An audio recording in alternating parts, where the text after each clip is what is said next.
So, you've got yourself a pellet smoker grill, and now you want a griddle. But you don't want to burn through your wallet for a Blackstone setup.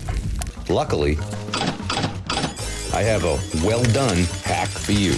And no, it's not rocket science.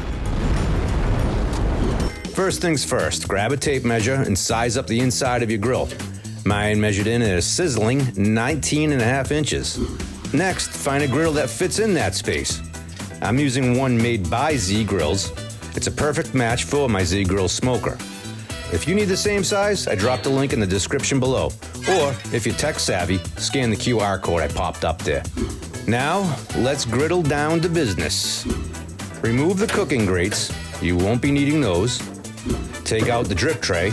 You won't be needing that either. Slide the heat deflector over because we are going to be conducting, not deflecting. Back out the burn pot because clean grills taste better. Then, grab your griddle and lay it right over the burn pot. Fire up the grill, and before you can say, smash that like button, you're sizzling up smash burgers and frying onions like a short order cook at Shake Shack. So now, you can grill, smoke, and griddle with your pellet smoker. So good.